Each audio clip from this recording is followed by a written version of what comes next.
Welcome to special debate. This is Satish. Sunita Williams, Butch Wilmore రాకకు ముహూర్తం fix అయింది. భారత కాలమానం ప్రకారం మంగళవారం ఉదయం 8:15 సునీత తిరిగి ప్రయాణం అవుతారు. భారత కాలమానం ప్రకారం మార్చి 19న భూమి మీదకి సునీత, బుచ్ రానున్నారు. బుధవారం ఉదయం 3:27 ఫ్లోరిడా తీరం వద్ద దిగనున్నారు. సునీత విల్మోర్ను తీసుకొచ్చేందుకు రాజసీలోకి వెళ్లిన స్పేస్ ఎక్స్ వ్యోమనౌక క్రూ డ్రాగన్ ఆదివారం విజయవంతంగా భూకక్షలోని ISSతో అనుసంధానమైంది. క్రూ 10 మిషన్లో వెళ్లిన 4 వ్యోమగాములు ఒక్కొక్కరిగా అంతరిక్ష కేంద్రంలోకి ప్రవేశించారు. దీంతో సునీత రాకకు మార్గం సుగమమైంది. ఈ మేరకు రిటర్న్ షెడ్యూల్ను నాసా తాజాగా ప్రకటించింది. వీటి నేపథ్యంలో ఇప్పుడు ఏం జరగబోతోంది? ప్రధానంగా సునీత విలియమ్స్ అలాగే బుచ్ విల్మోర్ రాక లాంఛనమైన అసాధారణ వేగంతో దూసుకొచ్చే అంతరిక్ష నౌక వేగం ఎలా తగ్గుతుంది? బగ్గుమనే ఉష్ణోగ్రతలను తట్టుకొని సురక్షితంగా ల్యాండ్ అవుతుందా? 9 నెలల తర్వాత సునీత విలియమ్స్ సురక్షితంగా వచ్చేస్తారా? అసలు ఈ రిటర్న్ జర్నీ సాఫీగా జరుగుతుంది, ఎదురయ్యే సవాలేంటి? వీటన్నిటికి సంబంధించి, ఈ రంగానికి సంబంధించి విశిష్ట నిపుణులుగా ఉన్న వ్యక్తులతో మనం మాట్లాడబోతున్నాం.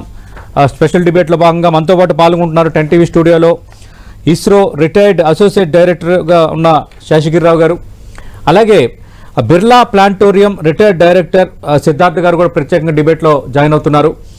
రైట్, శేషగిరిరావు గారు, అందరూ ఆతృతగా ఎదురు చూస్తున్నారు. అంతకుముందు సునీత విలియమ్స్ వెళ్ళటం, రావడం ఆలస్యం అవడం అనేది కొద్ది రోజులు చర్చ జరిగింది. బట్ కొంత దాన్ని మర్చిపోయారు.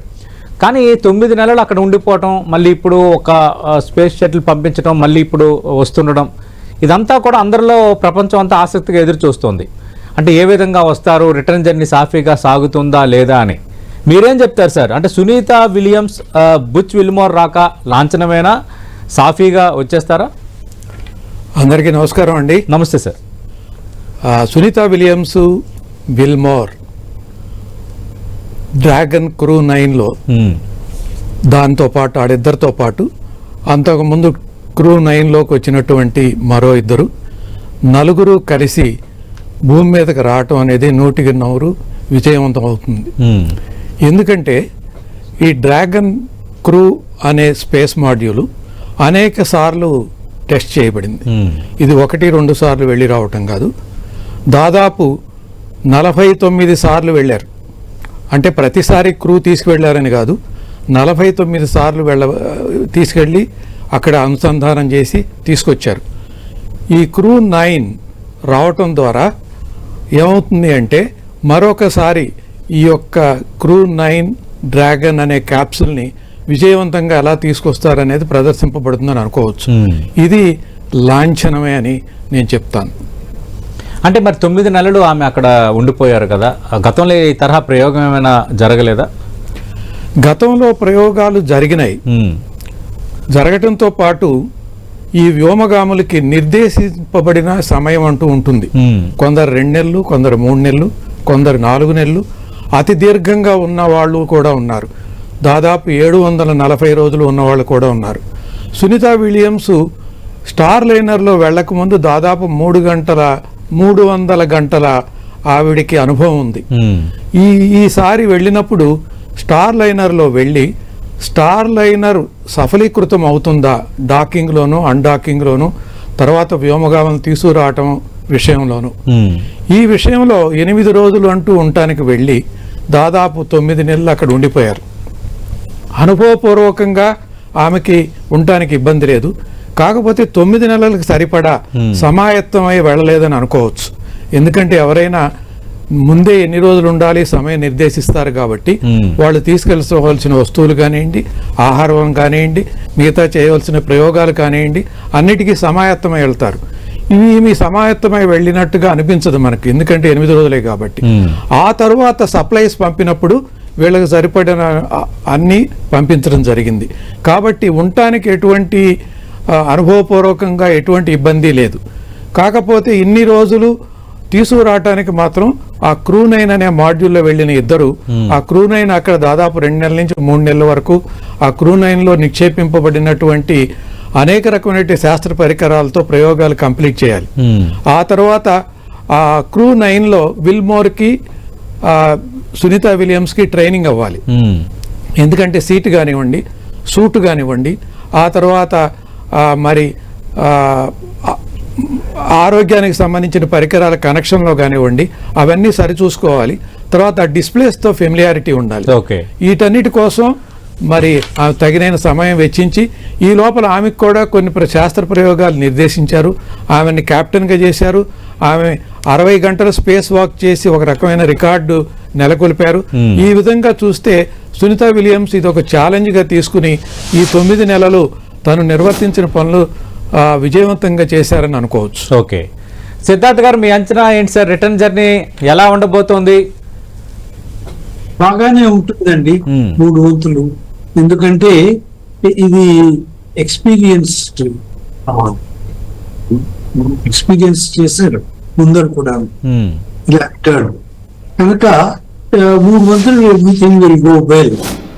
అయితే వచ్చిన తర్వాత ఆవిడకి ఆయనకి they will have to undergo lot of physical and mental therapy also. ఎందుకంటే అక్కడ మైక్రో గ్రావిటీ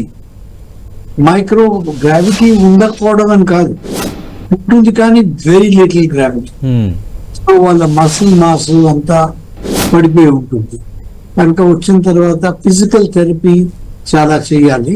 నెంబర్ 1, మెంటల్లీ కూడా they will have to get prepared. వాళ్ళు అక్కడ చేసింది ఏమిటంటే సునీత విలియమ్స్ గారు plant growth in micro gravity, అంటే ప్లాంట్స్ ఎలా గ్రో అవుతాయో అది వాళ్ళు ఆవిడ seen. This is very good for future reference. కనుక very interesting experiments have been made and now I think there will be no problem in their coming back. అంటే ఆరోగ్యపరంగా అంటే ఎలాంటి సమస్యలు ఎదురు కావచ్చని, ఎందుకంటే అంతరిక్షంలో ఉండటం వల్ల ఆస్ట్రోనాట్ శరీరంలో మార్పుల పైన చాలా సందేహాలు ఉన్నాయి, వైద్య నిపుణులు కూడా మాట్లాడుతున్నారు.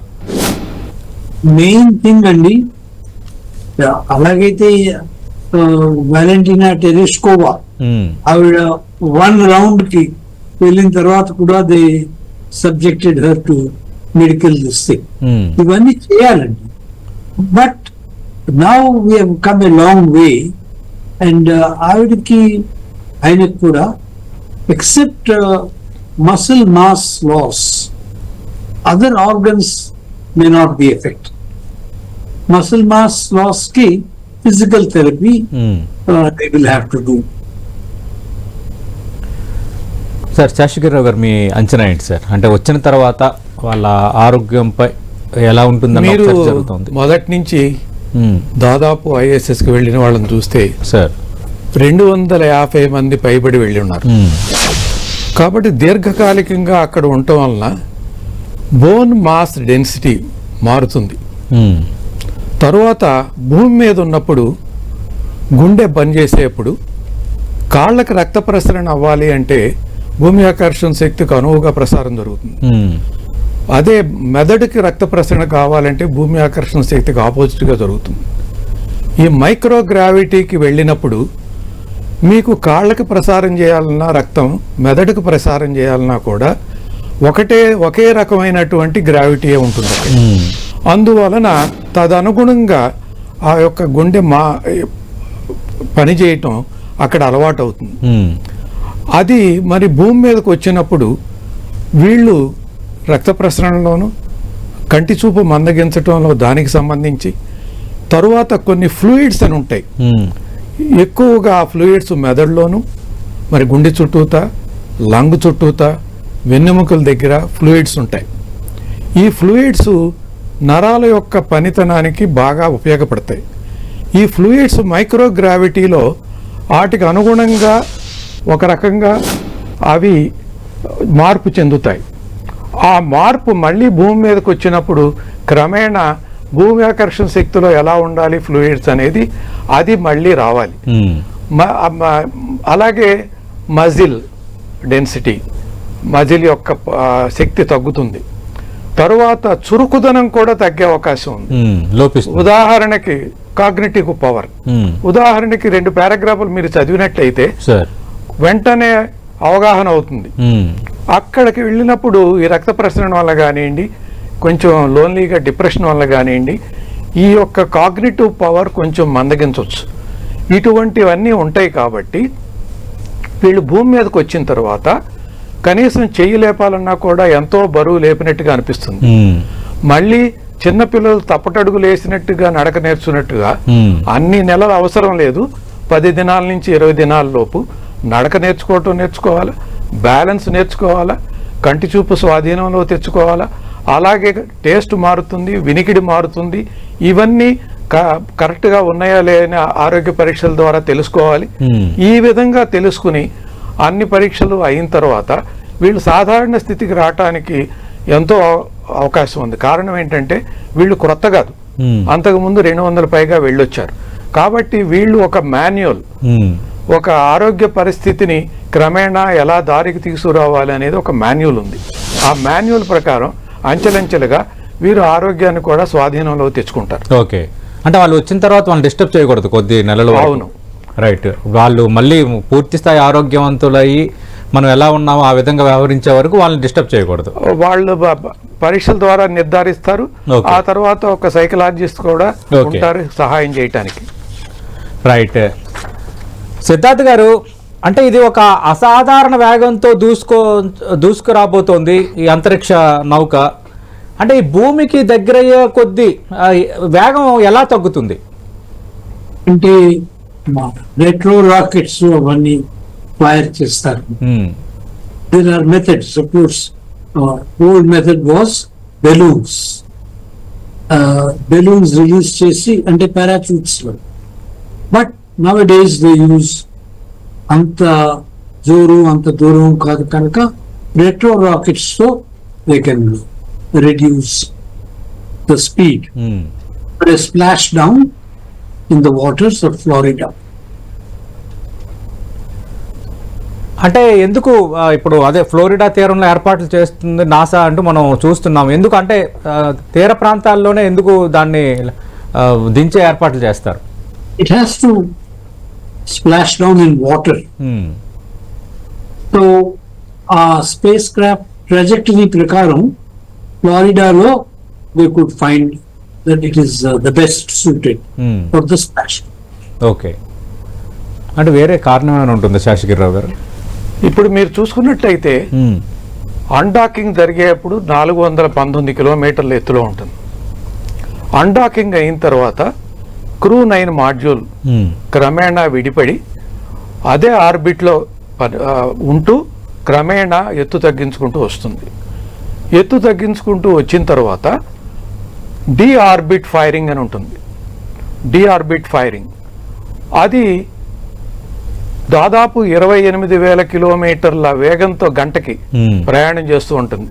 అంటే 7.3 కిలోమీటర్స్ పర్ సెకండ్. అక్కడి నుంచి ఈ డీఆర్బిట్ చేస్తారు, డీఆర్బిట్ రాకెట్ ఫైరింగ్.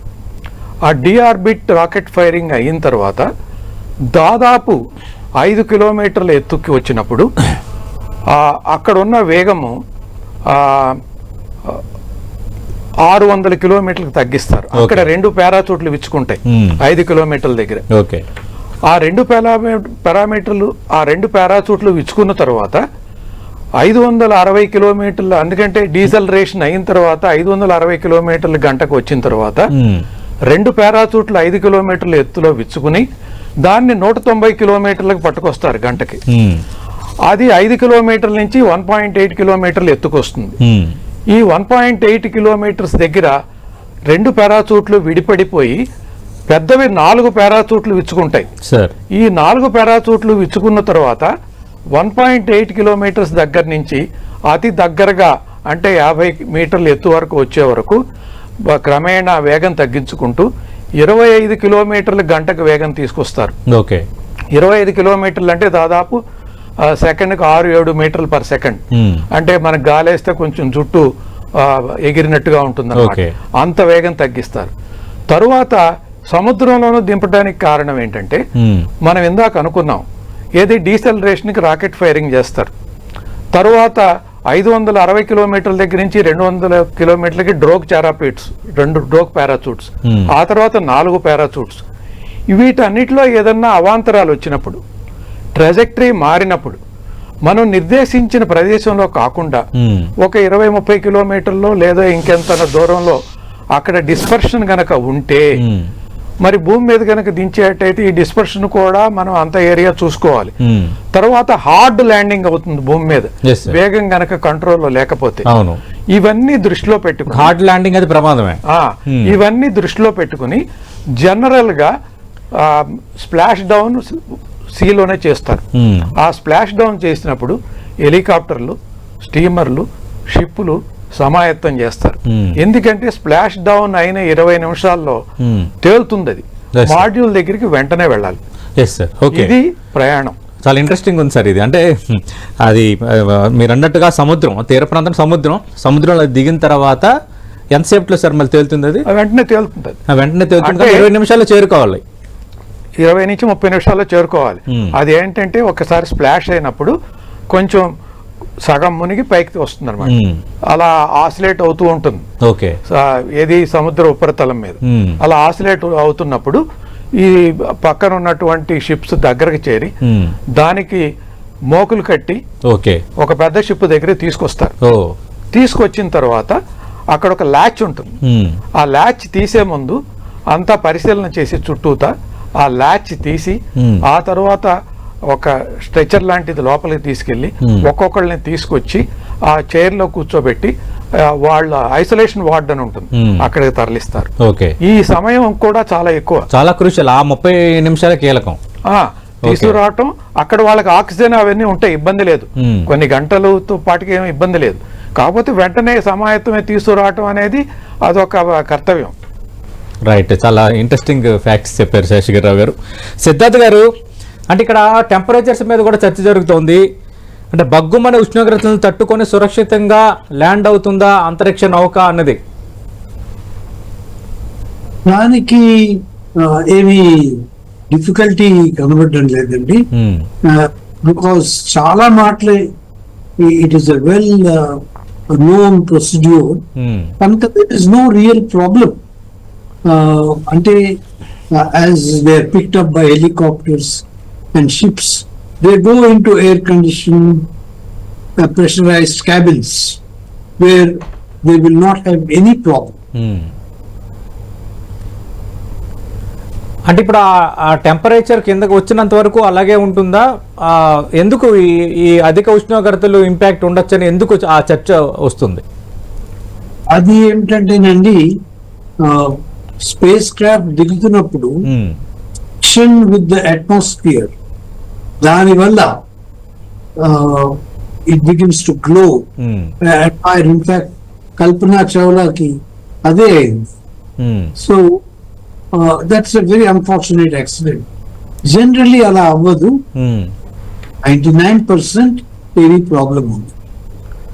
అంటే సిద్ధార్థ్ గారు, అంటే ఉష్ణోగ్రతలు, అంటే అధిక ఉష్ణోగ్రతలు తట్టుకుని సురక్షితంగా ల్యాండ్ అవుతుందన్న అంశంకి సంబంధించి మీరు అన్నట్టుగా కల్పనా చావ్లా ఇన్సిడెంటే ప్రధాన ప్రాతిపదిక. అంటే అప్పుడు కల్పనా చావ్లా ఇన్సిడెంట్ జరగటం, దురదృష్టవశాత్తు ఆమె మరణించిన ఘటన నేపథ్యంలో ఆ తర్వాత ఏమైనా జాగ్రత్తలు తీసుకున్నారు? ఈ అధిక ఉష్ణోగ్రతలు ఇంపాక్ట్ ఎక్కువగా పడకుండా ఆ భూమి వైపు అంతరిక్ష నౌక వచ్చేటప్పుడు? కల్పనా చావ్లాకి అయింది ఏమిటంటేనండి, అది ఇన్వెస్టిగేట్ చేసిన వారు నాతో స్వయంగా చెప్పారు.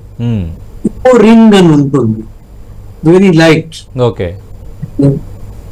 Like a ring, like a washer. అది విరిగిపోయింది. విరిగిపోయి ఆ ఒక ముక్క వచ్చి కొట్టింది. కొట్టడం అంటే it won't be like a missile, but even that was enough to cause the మిస్‌హ్యాప్.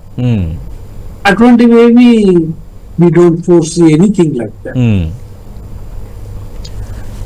Shashidhar గారు దీనికోసం ఏం చెప్తారు సార్? అంటే టెంపరేచర్ జరుగుతుంది. ఉదాహరణకి భూ వాతావరణంలో ఏ వస్తువు ప్రవేశించినా ఆకాశం నుంచి ఈ యొక్క ఫ్రిక్షన్కి అది అత్యంత వేడికి లోనవుతుంది. ఇప్పుడు ఇందాక అనుకున్నాం ఈ యొక్క క్రూ డ్రాగన్ 28,000 కిలోమీటర్ల గంటకు ప్రయాణిస్తుందని. అంతే వేగంతో గనక భూ వాతావరణంలో ప్రవేశిస్తే చాలా ప్రమాదం. అందుకనే డీసెలరేషన్లో దాన్ని 560 కిలోమీటర్ల గంటకి తగ్గించారు. ఈ 500 కిలోమీటర్ల గంటకి తగ్గించినప్పుడు దాని మీద ఉన్న ఉష్ణ కవచం, మనం ఉష్ణ కవచం అంటాం, ఆ ఉష్ణ కవచం అనేది సిరమిక్ టైల్స్ లాగా ఉదాహరణకు చెప్పుకోవచ్చు. అవి సిరమిక్ టైల్స్ కావు, కార్బన్ ఫినాలిక్, కార్బన్ ఫినాలిక్ అబ్లేటెడ్ అంటారు దాన్ని. అవి తాపడం చేస్తారు. అవి ఊడిపోకూడదు, క్రాక్ ఉండకూడదు. అవి ఊడిపోయినా క్రాక్ ఉన్న ప్రమాదం. ఎందుకంటే ఈ ఉష్ణం ఎంత ఉష్ణోగ్రత అంటే లావానికి మించిన ఉష్ణోగ్రత ఉంటుంది, 1600 డిగ్రీ సెంటిగ్రేడ్. అది ఎంటర్ అయినప్పుడు ఒక ప్లాస్మా ఉంటుంది చుట్టూతా, ఒక గ్లో, అది ఒక అగ్నికోళం లాగా దిగుతూ ఉంటుంది. అగ్నికోళం లాగా దిగటమే కాదు, ఆ సమయంలో ఆ 7-8 నిమిషాల్లో మనకి కమ్యూనికేషన్ కూడా డిస్రప్ట్ అవుతుంది. కమ్యూనికేషన్ డిస్రప్ట్ అవుతుంది, ఉష్ణానికి లోనవుతుంది. మళ్ళీ డ్రోగ్ పారాచూట్లు విచ్చుకుని ఆ ఉష్ణోగ్రత తగ్గిన తర్వాత మళ్ళీ కమ్యూనికేషన్ ఏర్పడుతుంది. కాబట్టి ఆ కొంచెం సమయం బ్లాక్అవుట్ పీరియడ్ అనుకోవచ్చు. కానీ దీన్ని అధిగమించడానికి కూడా ప్రస్తుతం కమ్యూనికేషన్స్ లో కొన్ని పరికరాలు వచ్చాయి. కాబట్టి కమ్యూనికేషన్ ఉండటానికి ఎక్కువ అవకాశం ఉంది. సో ఈ విధంగా ఎంటర్ అయింది.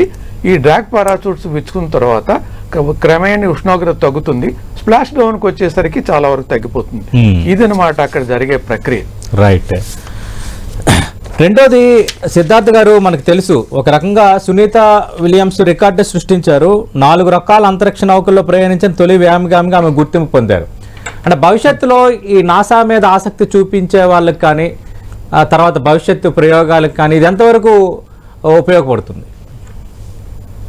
చాలా ఉపయోగం ఉంది. It is matter of great research and record.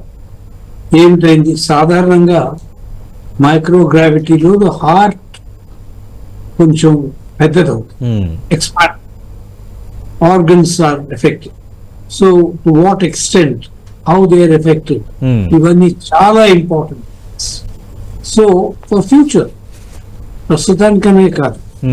So ఇటువంటివన్నీ చాలా we will have I think thousands of pages of records. Yes sir. For future. Right. Siddharth గారు, మీరు శేషగిరిరావు గారు, మనందరం కోరుకుందాం అంతా సురక్షితంగా జరగాలని కోరుకుందాం. మనకి మీలాంటి నిపుణులు, శాస్త్ర సాంకేతిక రంగంలో నిష్ణాతులైన మీలాంటి అందరూ అంచనా వేస్తున్నారు అంత సవ్యంగా జరగాలని. అలాగే గతంలో ఎదురైన అనుభవాల నేపథ్యంలో కూడా అన్ని జాగ్రత్తలు తీసుకున్న పరిస్థితి కూడా కనిపిస్తోంది. కాబట్టి సునీత విలియమ్స్ అలాగే బుచ్ విల్మోర్ మిగతా వారి రాక అంతా సవ్యంగా జరగాలి. ఇక నుంచి ఎవరైనా అక్కడికి వెళ్ళాలి, ఎన్ని నెలలైనా ఉండొచ్చు అన్న ఒక భావన ఏదైతే ఉందో ఆ భావన అనేది అది సమ్మతమే అన్న ఒక అభిప్రాయం ప్రజల్లో కలగాలి, ప్రపంచానికి వెళ్ళాలి. నాసాకు సంబంధించి ఇది ఒక బ్రేక్ త్రూ అవ్వాలని మనం మనస్ఫూర్తిగా కోరుకుందాం. శేషగిరిరావు గారు, తప్పక విజయవంతం అవుతుందండి. రైట్. థ్యాంక్ యూ శేషగిరిరావు గారు, థ్యాంక్ యూ సిద్ధార్థ్ గారు. రేపు 8:15 ఇది ల్యాండ్ కాబోతుందన్న అంశం నేపథ్యంలో పైన నుంచి వస్తున్నప్పుడు ఇది గంటకు 26,000 కిలోమీటర్ల వేగంతో వస్తుంది. మధ్యలో దాన్ని 560 కిలోమీటర్లు తగ్గించి రాను దాన్ని 25 కిలోమీటర్లకు తగ్గించిన తర్వాత సముద్రంలో దిగిన తర్వాత అది తేలియాడుతూ ఉంటుంది. దిగిన తర్వాత 20 నుంచి 30 నిమిషాల లోపు అక్కడికి చేరుకోవాలి అన్న ఒక అత్యంత కీలకం. అంటే ఆ 30 నిమిషాలు కీలకం. అలాగే 7 నిమిషాలు ఈ టెంపరేచర్కి సంబంధించి ఇంపాక్ట్స్ ఏమైనా ఉంటాయన్న తేల్చే 7 నిమిషాలు, ఈ రెండు అత్యంత కీలకమని శాస్త్రవేత్తలు చెప్తున్నారు. ఈ అడ్డంకులు ఏమీ లేకుండా సవ్యంగా అంతా జరగాలని టెన్టీవీ కూడా మనస్ఫూర్తిగా కోరుకుంటోంది. రేపు వచ్చే మొత్తం కార్యక్రమాన్ని నాసా ప్రత్యక్ష ప్రసారం చేయబోతుందంటూ ప్రకటన నేపథ్యంలో అందరూ ఆసక్తిగా ఎదురు చూడండి. దీనికి సంబంధించి నిపుణుల విశ్లేషణలు అలాగే అందరికంటే భిన్నంగా మరింత అప్డేటెడ్ ఇన్ఫర్మేషన్ అందించడానికి టెన్టీవీ సిద్ధంగా ఉంది. ఇది వాటి special debate. Thank you Siddharth గారు, థ్యాంక్ యూ శేషగిరిరావు గారు.